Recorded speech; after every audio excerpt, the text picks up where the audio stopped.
of the Lord. Be it done to me according to your word. Hail Mary, full of grace, the Lord is with thee. Blessed art thou among women, and blessed is the fruit of thy womb, Jesus. Holy Mary, Mother of God, pray for us sinners, now and at the hour of death. Amen. And the Word was made flesh, and dwelt amongst us. Hail Mary, full of grace, the Lord is with thee. Blessed art thou among women, and blessed is the fruit of thy womb, Jesus. Holy Mary, Mother of God, pray for us sinners, now and at the hour of death. Amen. Pray for us, O Holy Mother of God, that we may be made worthy of the promises of Christ. Pour forth, we beseech you, O Lord, your grace into our hearts, that we, to whom the incarnation of Christ, your Son, was made known by the message of an angel, may by his passion and cross be brought to the glory of his resurrection, through the same Christ our Lord. Amen.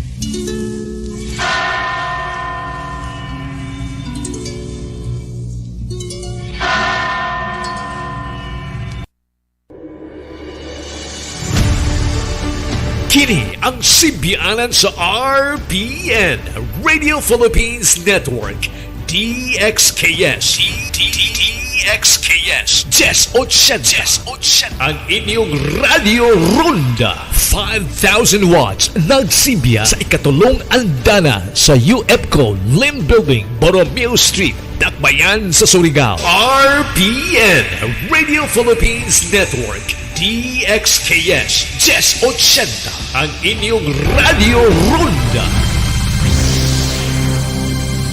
Accountable, keeping them honest. AC 360, Tuesday through Saturday only on CNN.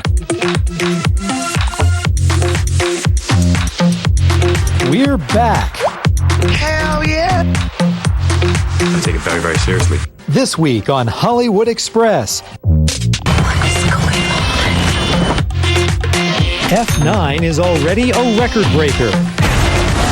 It's very humbling to watch them and be able to take advice from them. A magical reunion is in the works.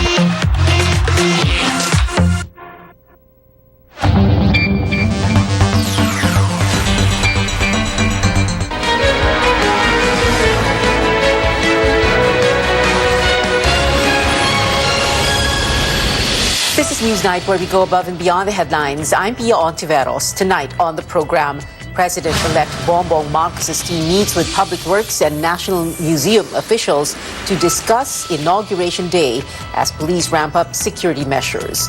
Amid calls to make face masks optional outdoors, the country records the first cases of yet another Omicron subvariant, BA.5.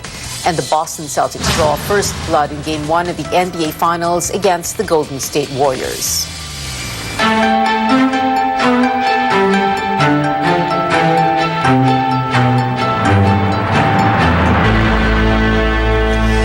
Police are beefing up security ahead of President-elect Bongbong Marcos' inauguration at the end of the month, which is why the National Museum of Fine Arts is closing its doors to the public beginning next week.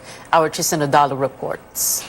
The camp of President-elect Bongbong Marcos has yet to disclose more details on his inauguration, which will take place at the National Museum of Fine Arts on June 30th.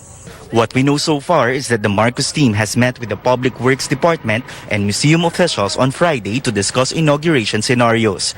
But in terms of a number of guests, invited VIPs, menu, program flow, theme, and stage design, much of these details are not yet available.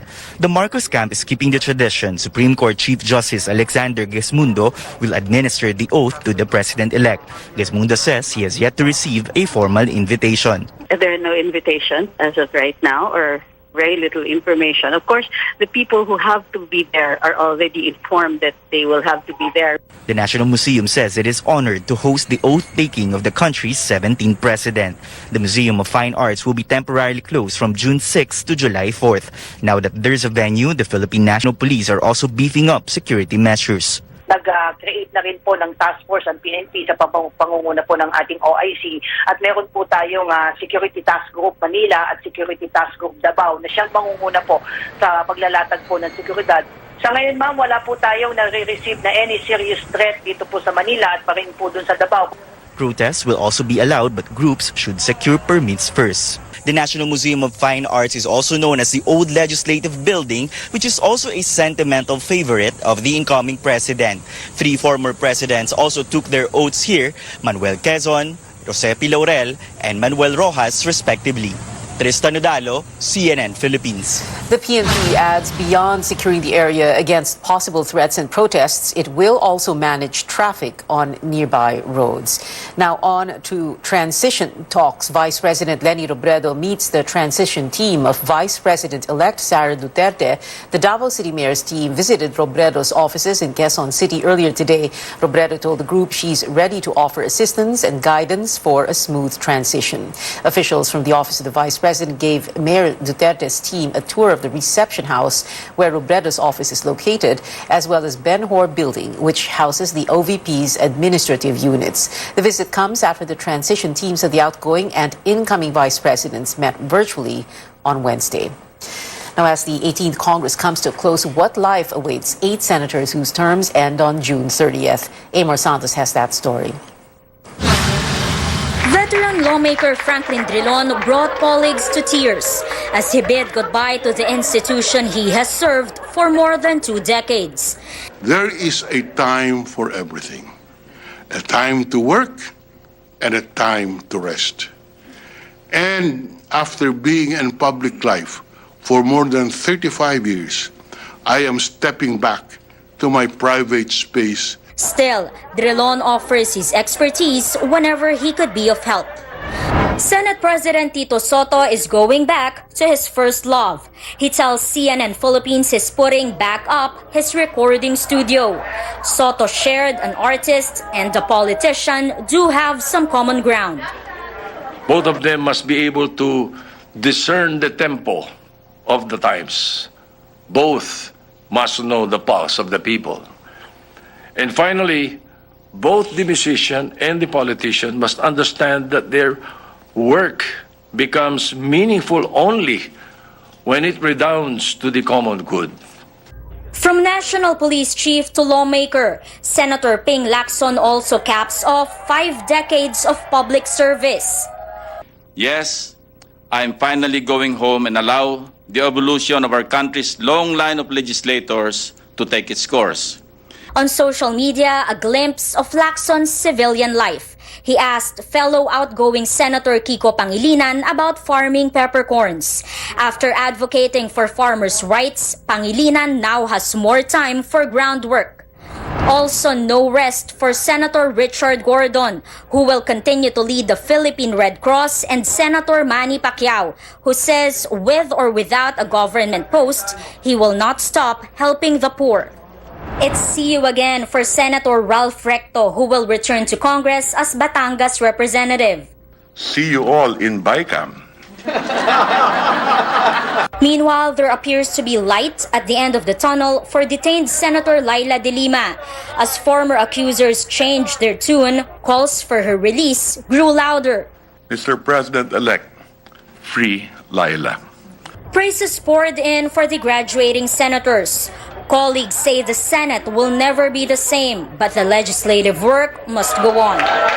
Amor Santos, CNN Philippines.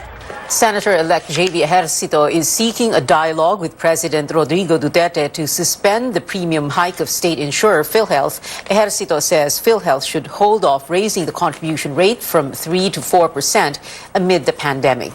The premium hike took effect on June 1st as required by the Universal Healthcare Law, which Ejercito authored in 2019. You must remember that when the law was being crafted and drafted, it was normal times, no? It was pre-pandemic. I had the chance already last week to talk to BBM, and with personally we discussed about the Universal Healthcare Law on how it can move forward. The president previously ordered to postpone the increase for a year and a half to help Filipinos cope with the pandemic. Now, a possible increase in jeepney fares is not yet off the table. Authorities are set to hear the petition for a 15 peso minimum fare this month. George Quiles has that and other transport-related stories. Jeepney driver Eduardo Seraste says he works 16 hours per day to bring home at least 500 pesos. With the increasing fuel prices, Seraste says it's really hard to get by. Kulang na kulang talaga ang kita namin. Lalo kung masira ang pandip, wala na. The Land Transportation Franchising and Regulatory Board is yet to act on pending request to increase the minimum jeepney fare from 9 to 15 pesos. But Serase points out, fare hike is not the solution. Kasi kung tatas naman, pamasahe natin, wala naman sasakay, kaunti ang sasakay. Ang dapat, kung tasan kami, ang pamasahe, tasan dapat ang sweldo ng mga tao. LTFRB Chairman Martin Delgra says the government is continuing to find ways to help both the public transport sector and the commuters with the surging oil prices. Naglagay po tayo ng mga programa kung saan ang gobyerno mismo nagbibigay ng pondo na kung may pagtaas ng presyo sa krudo, hindi kaagad-agad ang kasagutan doon, itataas yung pamasahe. The libreng sakay on the EDSA busway and other routes all over the country will continue until the end of the year or until they use up the 7 billion peso budget allotted for it. The LTFRB also continues the distribution of 6,500 peso fuel subsidy to PUV drivers. The agency reports over 160,000 drivers have already received the cash aid, hoping to reach 260,000 next week. But tricycle drivers need to wait a little longer because the Interior Department has yet to submit the list of possible beneficiaries. CNN Philippines tried to ask the DILG's explanation, but they have yet to respond to our queries. We will upload it in our website for everybody to know kung sino yung nakatanggap. We have press land bank na yung mga pending na mga submissions namin, no, would already be resolved para ma-credit na rin yung mga yung amounts sa fuel subsidy. Meanwhile, ride-sharing app Grab will give free shuttle service to commuters from the airport to any point in Metro Manila.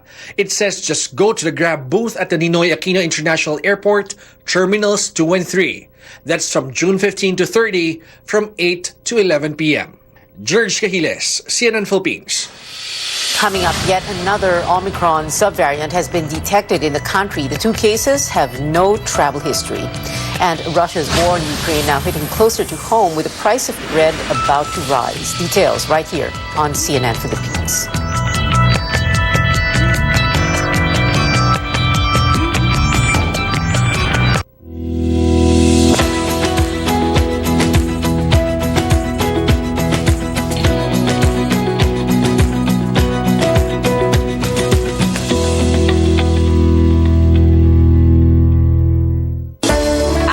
Conquering the universe was the ultimate, but there's more. Dahil tinawag ko ako ng Panginoon for a major purpose. To guide the youth, help communities, and to bring others closer to Him. Kaya I take care of my health through proper diet, exercise, and MX3 capsule. I am ready to serve. Kasi para sa Panginoon, hindi lang ako 4th runner-up. First place ako sa puso niya. Mahalagang paalala, ang MX3 capsule ay hindi gamot at hindi dapat gamiting panggamot sa anumang uri ng sakit. Fried chicken? Timplang happy. Tocino? Timplang magandang gising. Inasal? Ito, medyo timplang umuusok. Galit-galitan. Spicy? Timplang hot na hot. With easy-to-cook Magnolia Chicken Timplados. Iba't ibang sarap ng chicken, kaya. Ikaw, anong Magnolia Chicken Timplados mo? Iba't ibang easy chicken sarap.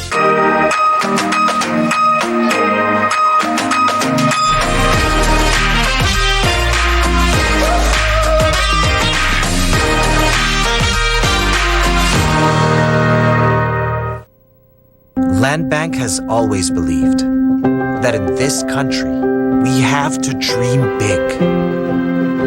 And so we learned to build something out of nothing.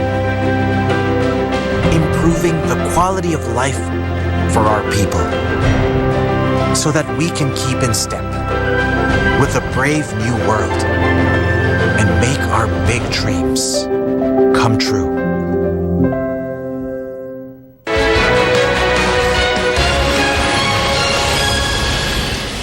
You're watching CNN Philippines. The country reports its first 2 cases of another highly transmissible Omicron subvariant, BA.5. Both patients are from Central Luzon and from the same household. They first exhibited symptoms on May 15th and have since recovered. One of their 2 household members have also contracted COVID-19. Both are in isolation. Unknown ang naging exposure ng mga ito dahil maliban sa pagpunta sa election precincts at opisina nila dito sa National Capital Region, wala pong travel history ang dalawang individual. Matapos makaramdam ng pag-ubo at sipon, agarang nag-isolate ang mga individual. With the rising subvariant cases, the health department says it is not yet time to lift the public health emergency or allow optional wearing of face masks outdoors. Presidential advisor for entrepreneurship Joey Concepcion made the suggestions after the country was placed on the lowest travel risk status. The DOH points out the continuing challenges in vaccination and how lifting the emergency could affect the overall pandemic response. Lifting of the state of calamity is being discussed. So marami tayong kailangan i-prepare before we can readily do this. Sa ngayon po, because of the influx of these new subvariants, because of the challenge for our government to have this increased uptake for boosters. Mababa ang uptake ng boosters, ibig sabihin nito, ang immunity ng populasyon ay medyo bumababa. Magkakaproblema rin tayo if bigla natin tanggalin yan kasi mababawasan na yung vaccine supply natin. Hindi pa nga fully approved itong mga vaccines na to. It may really mess up our plans if hindi po natin ma-anticipate yung mga problems before just removing all these restrictions pa. The DOH also stressed the importance of wearing masks amid eased restrictions. Now, in the United States, younger children may start rolling up their sleeves for COVID-19 shots later this month. Officials say the rollout for those 6 months to 5 years old could begin as early as June 21st. Vaccine advisors still have to review data on Pfizer and Moderna doses. Both manufacturers have applied for emergency use authorization for the age group. Over to the United Kingdom, the Duke of York, Prince Andrew, has tested positive for COVID-19. A royal source says he will have to skip the Jubilee weekend celebrations. Andrew has not seen his mother, Queen Elizabeth II, since testing positive on Thursday.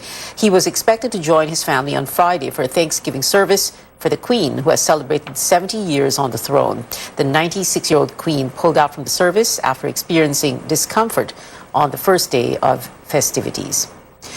Today marks exactly 100 days since Russia began its deadly invasion of Ukraine. Over 7,000 casualties have been reported, but still no signs of stopping from Moscow. CNN's John Lawrence reports Ukrainians are seeking comfort from the U.S. and NATO.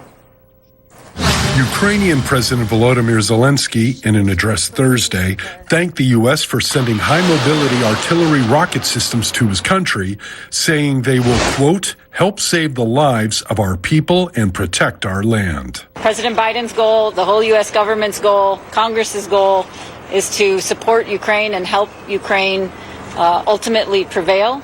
In addition to weaponry, the Biden administration also announced another round of sanctions against government officials and others close to Russian President Vladimir Putin. The cumulative toll of every measure we have put in place has been extraordinarily biting on the Russian economy. The White House released a statement saying these sanctions are designed to, quote, enhance enforcement and increase pressure on Putin and his enablers. Our goal in all of this is to do everything we can to bring this war to an end, to diminish the violence and to put an end to a conflict that was needless to begin with. Since the start of the war, President Biden has been talking with other world leaders to develop a coordinated response. The United States is leading the efforts to provide support to Ukraine. And NATO allies and the United States are providing an unprecedented level of military support. This is making a difference on the battlefield every day. I'm John Lawrence reporting. Ukraine says a decision may come out soon about its request to join the European Union. Back here at home, consumers are feeling the pinch of the crisis in Eastern Europe, with prices of bread and canned food seen to rise in the country. Melissa Lopez brings us the meat of this story. Before, it was French fries facing short supply. Now, even bread products are under threat with the rising cost of ingredients. Authorities say supply of raw materials like flour, sugar, and vegetable oil is low and comes with a price because the conflict between Russia and Ukraine disrupts global trade.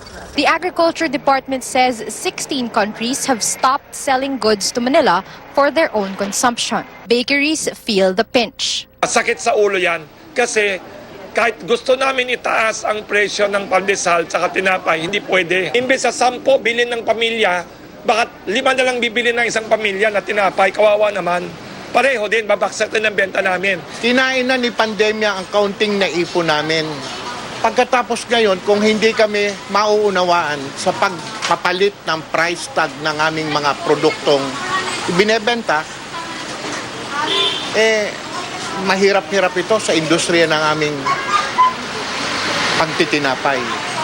Trade Secretary Mon Lopez says the country has flour good for 3 months, but prices are rising. A popular cafe has already announced it will not sell its popular Mary Grace Ensaymada by the bulk, while this community burger chain says it's running low on beef patties. So far, DTI counts 3 food companies, including canned meat producers, that have applied for a price hike to cover the high cost. Lopez says it may be approved in a month. As for bread loaves, grocery shelves remain full. But Supermarkets Association President Stephen Kua says prices are bound to keep going up. Ang household sugar in the supermarket shelves about 10 to 15%. Ang laki nun. Everybody needs sugar, right? Kua says canned items like meatloaf have increased in previous months too. The Agriculture Department appeals to countries supplying raw materials to lift the export ban to prevent a global food crisis. Melissa Lopez, CNN Philippines. 100 billion pesos. That's how much damage African swine fever has brought to the economy. Almost 3 years since the outbreak, at least 10 localities are still fighting the virus. Carolyn Bonkin reports. Stop swill feeding, a reminder posted on Zamboanga City's Facebook page asking hog raisers not to give food scraps or kitchen waste to pigs. It's one way to stop the spread of the African swine fever that has killed at least 500 hogs in the city. Kumain po sila ng karne, tapos infected po yung karne. May sobrang pagkain, nilagay dun sa hinugas, and then ipakain po nila sa baboy nila. So one way of transmission po ay yung swill feeding po or yung hinugas. Last week, the city declared an ASF outbreak affecting 5 barangays. The city's assistant veterinarian is asking airlines to help screen passengers carrying pork products. Just last week, officials disposed of 39 kilos of pork products that did not have shipping permits. Nagtataka po kami bakit dun sa point of origin nakakalusot itong mga pork products. As of May 25, 31 barangays in 10 cities and municipalities have active ASF cases. An agriculture official says many new cases are in backyard farms. Some farmers may not be aware their pigs are infected. First time na nagkaroon ng off-feeding yung hayop, hindi naman sila nagre-report. Among the signs of ASF on hogs are high fever, decreased appetite, weakness, red blotchy skin or skin lesions, diarrhea, vomiting, coughing, and difficulty in breathing. Rapid test kits are available in municipalities or cities with active cases. Most regions also have RT-PCR testing. Filipino scientists are working on local-made RT-PCR test kits with DOST. Among them is US-based virologist Homer Pantua. His team also made a working prototype of a mobile laboratory for ASF testing and other animal diseases. We really have to make our own so we can be self-reliant and self-sufficient. Currently, a Thailand-made ASF vaccine is being tried in the Philippines. Carolyn Bonkin, CNN Philippines. In other news, teachers who served in this year's elections have repeatedly called on the government to exempt their honoraria and allowances from income tax. Now the bill pushing for the tax exemption is up for President Duterte's signature after the House of Representatives adopted the Senate version. Stanley Gaheta spoke to some teachers on whether they are still willing to serve in future elections.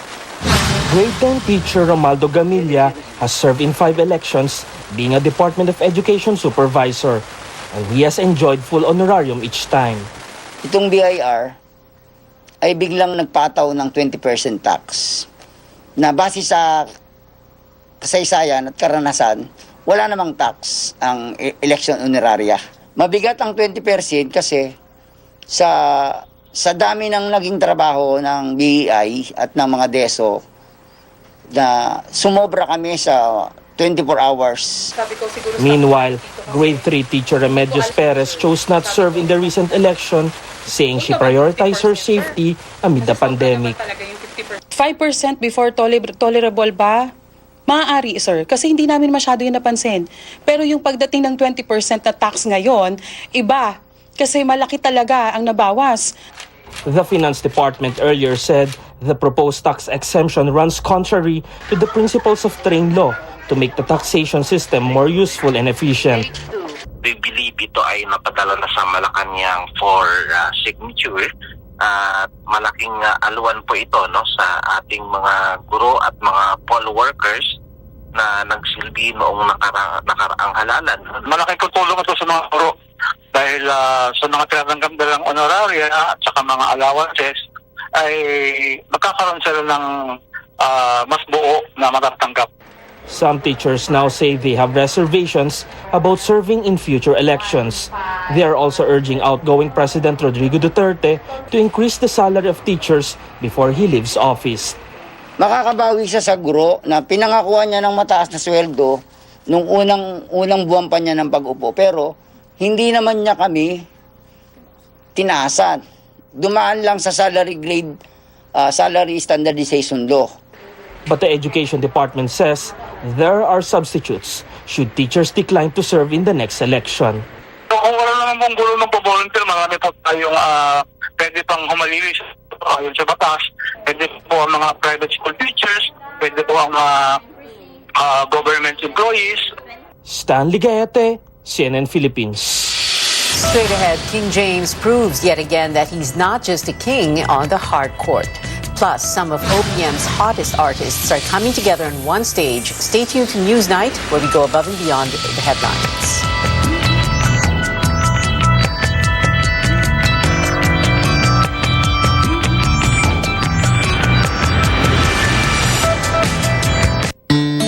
Nueva Vizcaya is more than a namesake of a Spanish province. It takes pride in its own cultural identity. This is evident in its rattan handicrafts.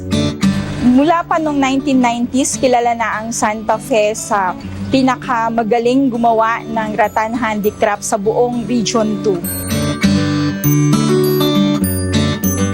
If you're not afraid of heights, you can discover more of Nueva Vizcaya up in the clouds.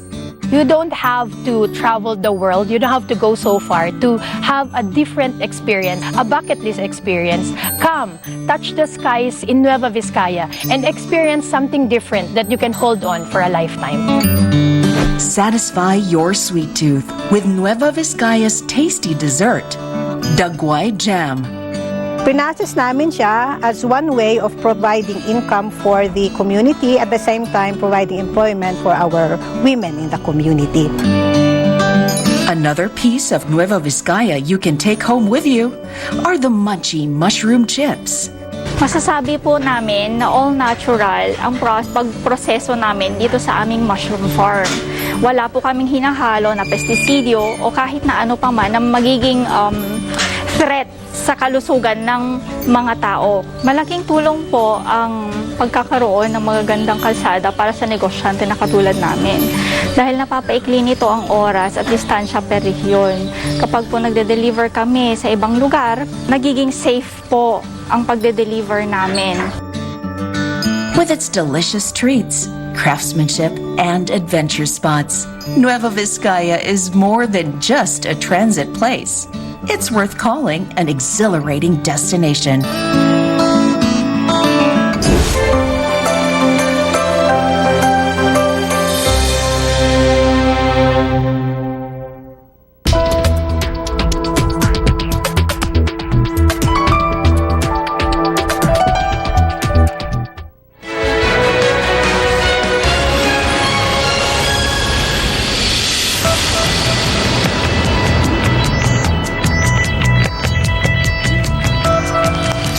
Welcome back to Newsnight. Basketball superstar LeBron James adds another milestone to his list of accomplishments. He is reportedly the first current NBA player to become a billionaire. Forbes reports the 37-year-old Los Angeles Laker now has a net worth of $1 billion and is the league's highest paid active player. Now, before him, Michael Jordan was the only other NBA athlete to hit 10 figures, but the man called the GOAT became a billionaire after retiring. And in the NBA Finals, the Boston Celtics took Game 1, crushing the Golden State Warriors 120-108. The Celtics were trailing at the end of the third quarter 92-80, but they turned the tables with a 17-0 burst. Find out if Boston can keep their lead with Game 2 on Monday, 8 a.m. Philippine time. Now, despite the loss, some Warriors came home with wins of their own. Steph Curry broke the NBA Finals record for most threes in a quarter, shooting 6 in the first. And Klay Thompson surpassed LeBron James in trays made during the playoffs with 433. Thompson is now second in the list, next to Curry. Here at home, some of your OPM favorites are going back to live music and sharing one stage. Rico Blanco, Eb Dancel, and other artists under Balcony Entertainment are performing at the Music Museum in San Juan City on June 11th. Record label CEO Blanco spoke to CNN Philippines New Day about what will set this apart from your regular concert. It's not your usual 1 hour, 2 hour concert. We actually want all the artists to really share their music because their fans have been waiting for this for such a long time. We'll start at 7 p.m. We'll end around midnight. So it's 5 hours of music. It's not, those concerts where one artist gets to play 1 or 2 songs. Tickets are on sale with prices starting at 800 up to 3,500 pesos. Now, 2 days from now, 1 out of 36 stunning Filipinas will be chosen to wear the Miss World Philippines crown. The coronation is on June 5 at the Mall of Asia Arena in Pasay City. Titles for Miss Supranational Philippines, Miss Eco Philippines, and Reina Hispano-Americana Filipinas are also up for grabs. Watch that here on CNN Philippines, airing at 9 p.m. this Sunday. And that is it for now. Join me again on news.ph at 7 p.m. I'm Pia Ontiveros for Newsnight, where we go above and beyond the headlines.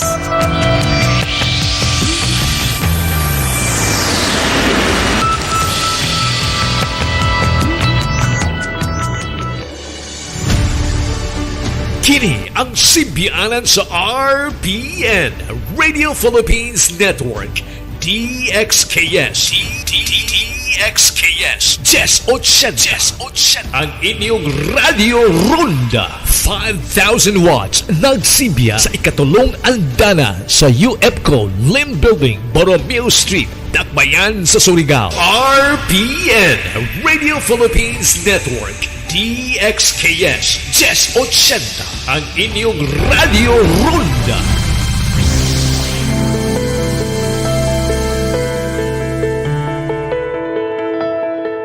People are definitely getting excited to go out this summer due to lowered COVID-19 restrictions. And this includes people in their golden years who have been cooped up for a long time due to stay-at-home orders. If you fall under this age group, you should watch out for strenuous activities that could potentially injure you or fracture your bones. Today on the program, we'll talk about bone fractures and how to keep your bones healthy from injury. I'm Dr. Freddy Gomez, and welcome to MedTalk Health Talk on CNN Philippines.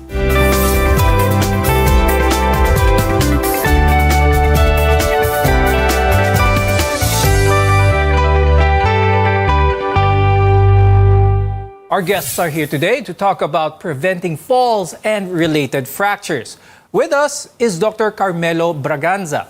He's an orthopedic surgeon at the De Los Santos Medical Center and St. Luke's Global City. Also with us is Dr. Krisha May Borromeo. She's a geriatrician from the Philippine College of Geriatric Medicine. Let's take a look at how important the skeleton or the skeletal system is to the body's central framework. Dr. Bragi, I'll start with you. How does this bones of ours, this skeleton of ours, give the body that ability to stand, to move, to be able to be mobile? The skeletal system is the framework of the body. It provides attachment for our muscles and the ligaments. And it protects the vital structures like our brain and our heart and our lungs. When it comes to aging bones or aging skeletal system, Dr. Krisha, can you talk something about that? At what age does our skeletal system change? As one ages, our bone mass naturally ages as well, and it decreases. So for example, at age 50, women have a 50% to have fractures. And while men, on the other hand, at 50 years old, only have a lifetime risk of 20% to have fractures. So bone loss accelerates at age 50 for women. For men naman, it accelerates at age 65. Pero this acceleration continues throughout one's life. Dr. Bragi, when it comes to that point in someone's life when they're 50 years old, what physiologically changes when it comes to the strength of our bones? Become weaker at a particular age, 50 for the females, 65 for the males. But there are ways by which you can actually prevent the progression of this disease called osteoporosis, having brittle bones or a less dense bone. So things that can contribute to it are your estrogen deficiency for those who are menopausal. That's why it's more common in the females. Poor calcium intake and an inactive lifestyle. Dr. Krisha, when it comes to that certain age, 50 years old and beyond, does that mean na kailangan mag-slow down ng isang tao if they were previously active? Not necessarily, Freddy, So, ang ibig sabihin lang naman ng when you're exercising at a certain age, let's say at 50, 60, 70s even, or 80s, I've seen some people who are walking around the malls at 90-year-old only with a cane, So, those things or those activities are still very doable for as long as you are more prone to the trauma of aging and for simple falls. Because of osteoporosis, a simple fall may lead to a fracture if your bones are exceptionally brittle at that point. You just need to be more careful. So really, you do have to talk to your primary care physician or your doctor to check if your bones are at risk. Dr. Bragi, let's talk about fractures of the bone. What are the more common ones? What should our viewers know? The more common fractures are the ones that come from your trauma, from a fall or an accident. You may also get other types of fractures which are from overuse, those who exercise too much or move around too much with a poor diet. These are the stress fractures. You can get them in the feet. You also have your osteoporotic fractures, which are from the less dense bone. Is there something significant where someone would know that they have a bone fracture as opposed, let's say, to a sprain? It can be difficult sometimes to differentiate the two. That's why when in doubt or once you have an injury, like in an ankle sprain case, it's best that you just get x-rays to have it checked. Dr. Krisha, when it comes to these risks at a certain age, is there any way to prevent this? What are some of the key factors that makes, like what you said, a 90-year-old being able to still walk around even with a cane as opposed to someone who's 55, who's barely able to be mobile? For example, if you're a parent or you have a history that your mom or your dad had a fractured hip, or if you're currently smoking, if you've been taking steroids, if you have rheumatoid arthritis, or if you have a secondary osteoporosis, even as simple as a malabsorption, yung hindi ka maka-absorb proteins and other food properly in your gut can cause malnutrition, especially yung mga tao na may chronic liver disease. Will everyone at a certain age get osteoporosis? Is this inevitable? So the osteoporosis as you grow older is not inevitable. So we usually gain our peak bone mass kasi in our third decade sa mga 20-year-old, 20 to 30s, ganyan. That's where we usually achieve our peak bone mass. So kung ano man yung dinala mo at that age, yun na yung kinakarga or yun na yung puhunan mo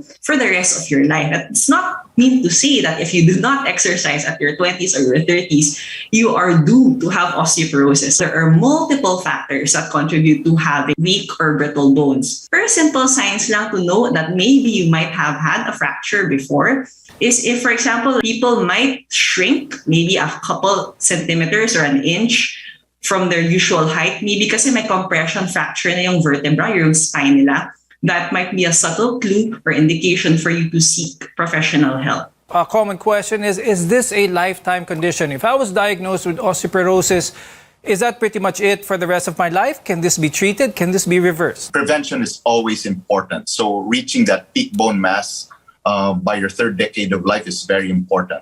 But ways to counteract or treat osteoporosis is actually simple activity, a good diet, and calcium supplementation. In some instances that the osteoporosis is severe, then you can consider medication for that. Coming up, we'll discuss the potential causes for the common bone fractures at a certain age and their complications. Only here on MedTalk Health Talk.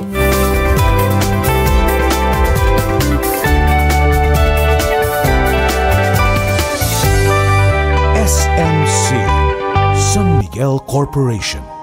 Bisag unsang industriya ang sudlan niini, tinguha sa SMC ang pag-uswag o paglambo sa mga Pilipino. Karon, gikan sa SMC, aniya na ang SMC Davao Cement. SMC Davao Cement. Gama sa Davao, para sa Mindanao. SMC Davao Cement. Ato ni Bay. Protektahi ang imong mga mata batok sa delikado ug makadaot nga ultraviolet nga silaw sa adlaw ug uban pa. Pinaagi sa pagsulob og eksakto nga prescription sa antiyohos o antipara. Likay ang mga simptomas sama sa hanap nga pananaw sa layo o duol nga basahon, sakit sa ulo ug uban pa nga makaapekto sa atong kahimsog nga ang hinungdan depekto sa atong mga mata. Alang sa kumpleto nga primary eye care, contact lenses, fashion eyewear, computer eyeglasses, sunglasses, accessories ug uban pa, adto kita sa AG Buñuel Optical Clinic. Ang AG Buñuel Optical Clinic nagpahinumdum kanato nga ang kahimsog sa atong mga mata usa ka prioridad nga angay ipa-check up kausa matag tuig aron pagsiguro nga luwas kita sa piligrong mga sakit. Pinaagi sa lisensyado og qualified optometrists nga maoy mo prescribe sa eksaktong kagamitan ug kung primary eye care ang pagahisgutan. Duaw lang silang buhatan sa 3636 sa Nicolas Street, Surigao City ug adunay ilang extension office sa Aurelianida Street, Cantilan, Surigao del Sur. Ayaw kalimti higala, AG Buñuel Optical Clinic. Ang AG Buñuel Optical Clinic doon na branch dito sa lungsod sa Dapa sa may Lupis Haina Street, Poblasyon Dapa, Surigao del Norte. Ang AG Buñuel Optical Clinic dinhi sa siyudad ng Surigao. No transfer na sa bag-ong location sa Nicolas Street, Ragyahapon, tapad sa Garcia Hotel at Bang sa Unicity. For everything that's true, count on GSM Blue. The true things come your way. Live the life you have assigned. So choose what you want. Ng barkada, GSM Blue ang kasama. We chose GSM Blue. Choose what's true. Okay lang to make mistakes. Kung sa sarili, totoo at hindi fake. Dahil ito ang GSM Blue. Drink responsibly. Choose to chill and enjoy the true flavors of Mojito, Margarita, Gin Pomelo, and Cosmopolitan with GSM Blue. Drink responsibly. Ang Riverside Parts Master Incorporated na sa ilang bagong location sa Dalan, Burgos, ning atong syudad. Mahimo niyong tawagan sa telephone number 231-7478 or 826-3663. Mga produkto nga inyong mapalit, genuine, Makita Power Tools sama sa planer, drill, grinder, Triton Paints, construction supplies, angle bars, flat bars, GI pipes, automotive spare parts, Firefly electrical devices sama sa switches, bulbs ug outlets. Adto ang Riverside Parts Master Incorporated sa ilang bagong pwesto sa Dalan, Burgos ning syudad. Makahangyo ka o makabarato pagyod diha sa Riverside Parts Master Incorporated. Sipon plus baradong ilong na may kasamang pananakit ng ulo? Pre, ba't ka nagtitiis? Kung meron namang Calabo Premium Rub, Calabo Premium Rub, isang pahid lang, nanunuot ang sarap sa pakiramdam sa ulo, ilong at sarap sa may ginhawa. Tandaan, basta sipon na may kasamang sakit ng ulo at baradong ilong, magpahid lang ng Calabo Premium Rub. Mabisa, kaya sigurado. Gawa ng Jesser Marketing. Mabibili na ngayon sa mga botiga. Ang kapinghot sa ilong nga imong giantos, hasol kaayo kini, hilabi na kung apilan ng pagsipon nga lisod tangtangon. Sulay higala ang gahom sa Calabo Premium Rub. Ipahid palibot sa imong ilong. Aron ang gahom sa Calabo Extract inubanan sa malunggay and virgin coconut oil manuhot-suhot kini. Calabo Premium Rub, ang sulbad sa pinghot nga ilong. Calabo Premium Rub is a quality product of Jesser Marketing. RPN Radio Philippines Network. Radyo Ronda DXKS Surigao. Member, kapisanan ng mga broadcaster ng Pilipinas.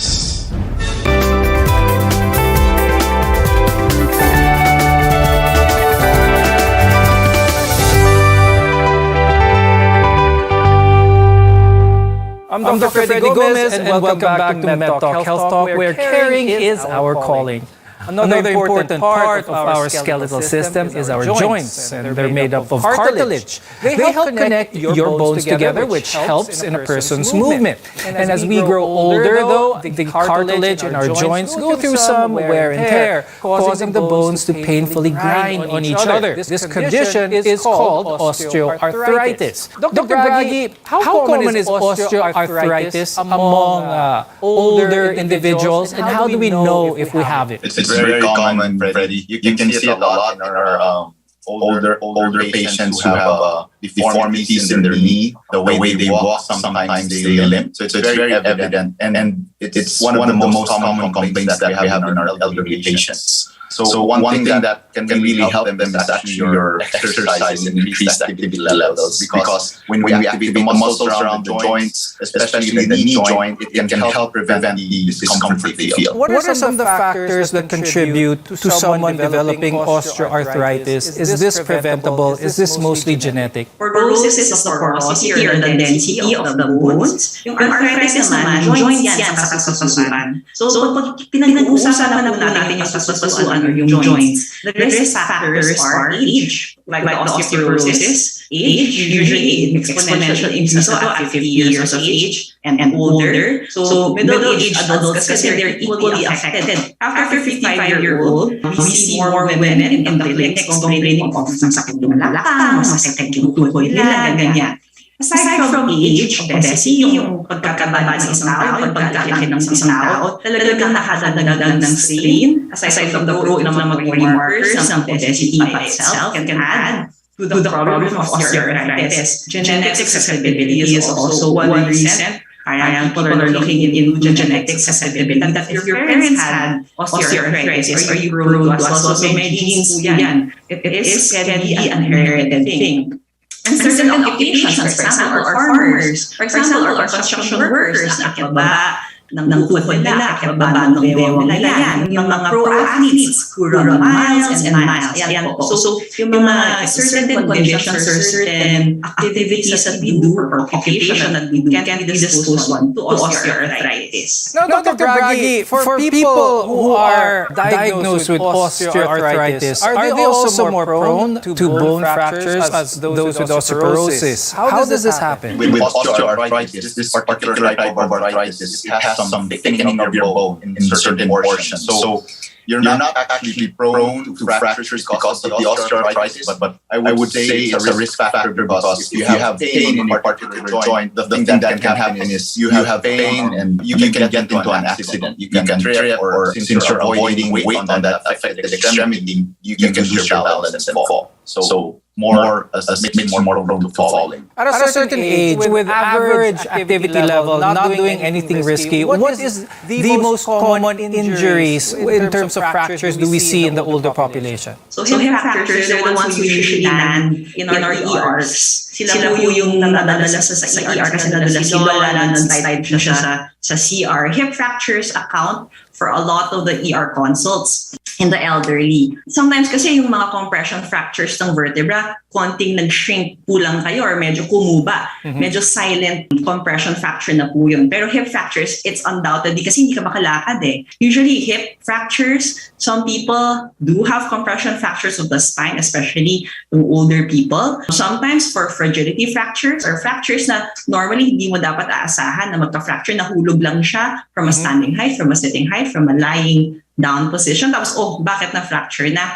Sabihin, clue yun, may osteoporosis ka na, bakit dapat hindi ka magkakabali ng buto, nabalian ka? So yung mga ganun po, fragility fractures are very, very important kasi that's a sign na may severe osteoporosis na po kayo. Dr. Bragi, let's talk about that. Kapag na-fracture ang hip, what is the treatment option based on this? It's a misnomer that you say it's a hip fracture, right? But it's actually that proximal end of the thigh bone which is broken. So the treatment will actually depend on the area of the fracture, if the patient will need a hip replacement, which we mostly do, or if it's amenable to a repair or fixing the fracture with plate and screws or a nail. So those are the treatment options for it. Now, if it's not too displaced, because that is possible to get a fracture in the hip that's not displaced, and sometimes maybe we don't even have to proceed with surgery.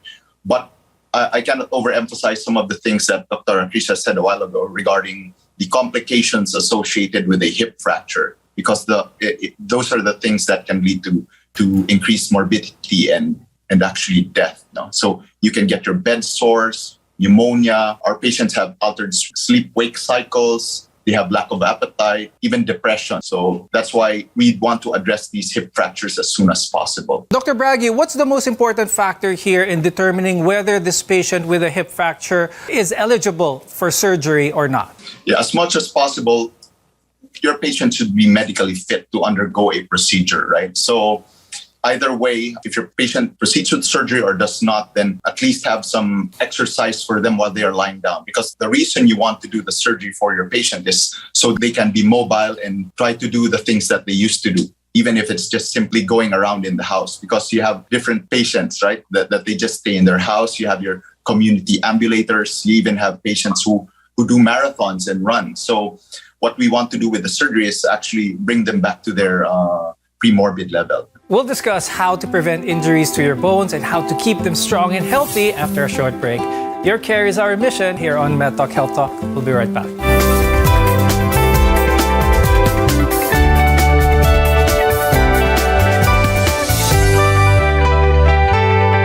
SMC, San Miguel Corporation. Bisag unsang industriya ang sudlan niini, tinguha sa SMC ang pag-uswag o paglambo sa mga Pilipino. Karon, gikan sa SMC, aniya na ang SMC Davao Cement. SMC Davao Cement. Gama sa Davao, para sa Mindanao. SMC Davao Cement. Ato ni Bay. Maayong balita sa tanan sa atong panginahanglan sa panimalay, mga gamit, ingon man mga dekorasyon, pwede na natong mapalit diha sa Wellington Bazaar. Anausab sa Wellington Bazaar ang mga bestidahon, karsunison, plain t-shirt, plastic chair, floor mat, mantel, banig, folding bed, habol, mosketero, trapal, lideret, basketball, stuffed toys ug mga dulaan sa bata. Ang Wellington Bazaar ana magalagad kanato sa Dalan Kaimo ning Dakbayan sa Surigao. Wellington Bazaar, gikan sa mga kawani og tigdumala sa Wellington Bazaar. Mayong adlaw alang kaninyo. Wellington Bazaar, sukion ta sa kanunay.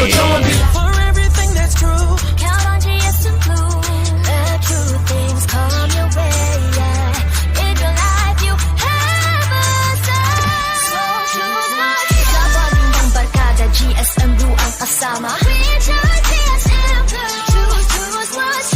Okay lang to make mistakes kung sa sarili totoo at hindi fake.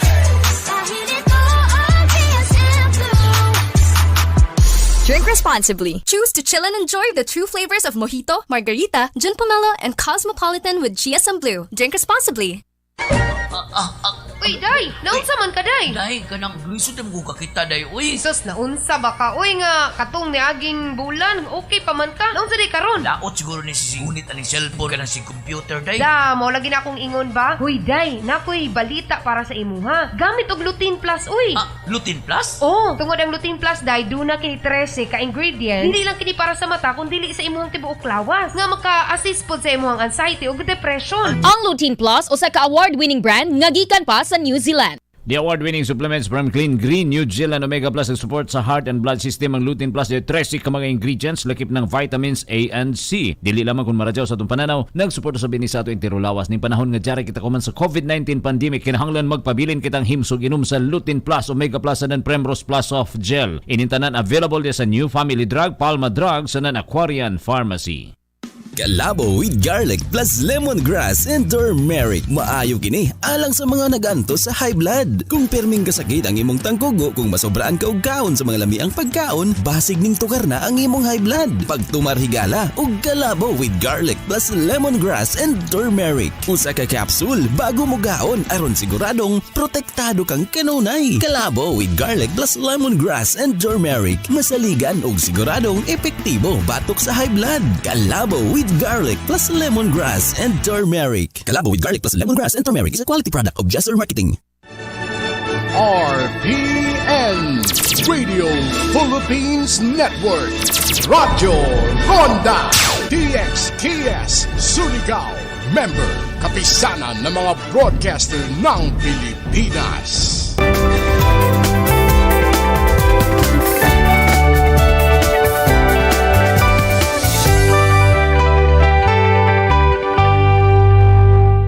I'm Dr. Freddy Gomez, and this is MedTalk Health Talk, your partner in healthcare. Now, let's discuss how to avoid bone injuries, especially those caused by falls. At what point should an older person consider using a cane to avoid falling? I'll ask this to Dr. Bragi. You should consider using these walking assistive devices if they do have severe pain in their hip or their knee or even in their spine. These can all help. As long as your patient is having discomfort, then it is recommended that they use these walking assistive devices. Is it practical if you have someone in the house who is geriatric age, senior age, to retrofit the house to be more accommodating to their needs and maybe to help prevent fractures? So you have to look around and see ano bang pwedeng environmental factors, changes that we can do to prevent falls. So number one, you can see kung meron pong mga nakakalat, carpets, maybe there are mga wires na nakakalat lang, pwedeng mahulog or matapilok yung pasyente or yung matanda natin. Yung mga pang-akyat po ng hakbang ng kailangan ba niyang humakbang para makapasok po sa isang kwarto. Meron pong ramp ang harapan ng ating gate para hindi na kailangan umakyat or umakyat matataas na hagdanan. May railing, may banister ba?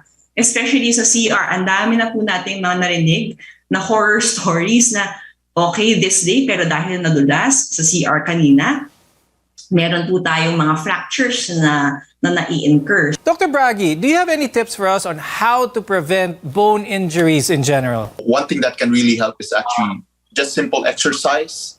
Some simple exercises that can strengthen the legs and help maintain these patients' balance. So having all those railings around are actually very important as well, because as long as there's support in the house, then we lessen the chances of our elderly patients slipping or falling. Let's talk about the mental state of those who are growing older. Are those who are older, senior citizen, are they more prone to depression for that matter because of their lack of mobility for one? Maybe because of a fracture or just maybe because of osteoarthritis? It really affects someone. Na-isolate ka nga lang. We've heard so many healthcare workers na na-isolate nga sila sa bahay for 2 weeks because of COVID. Diba minsan may depression, meron na po tayong mga ill feelings na kailangan po tayong makausap ng isang counselor. So in the same way that someone with a fracture that immobilizes them can really affect their mental health. Aside from the fact na if you're under chronic pain, sabihin natin the moment that you wake up, you're in pain, till the time that you're sleeping, you're in pain, sinong hindi malulungkot doon? So yung mga ganyan pong factors, yung pain, social support, mobility, rehab, early referral to a therapist or to rehab medicine para we can give them hope, or at least, the very least, we can modify their surroundings to make them more mobile and more independent. That's really the best. Dr. Bragi, are there lifestyle changes with a person who is in their 20s and even 30s, as early as that? What can they do at that age to improve the state of their skeletal system when they become older? We want to ensure that we do have good nutrition, eating a well-balanced diet, getting adequate sunlight exposure for our proper bone metabolism. And in that same manner, you get adequate recovery and rest. Don't stay up too late. Don't smoke. Those are the things that can actually affect our bone metabolism in the long run. Dr. Krisha, do you have any advice for our viewers, especially when it comes to aging? So age, really, it doesn't really mean na once you hit a certain age, dahil senior citizen ka na, dahil may mga apo ka na, may grand apo ka na nga, doesn't mean that you have to stop moving. That doesn't mean that you have to stop exercising or eating well. No, you live your life. Who don't make age an excuse. Maximize the best days and years of the sunset years of their life. No? So don't look at yourself na, okay, ganito na ako, hanggang ganito na lang ako forever. Really, the sky's the limit for you, no matter at what age you are. And Dr. Bragi, any advice for the viewers? My advice is just keep as active as possible, no matter what age. You can modify activity. You don't have to be running outside. You can use a treadmill. If you used to run and your knees hurt, then you can ride a bicycle. So there's always some level of activity that can be done. Thank you very much, orthopedic surgeon Dr. Carmelo Braganza and geriatrician Dr. Krisha May Borromeo, for being with us today and sharing your very insightful insights as well as your expertise on the topic. I'm Dr. Freddy Gomez, and thank you for watching MedTalk Health Talk. We'll see you again next time.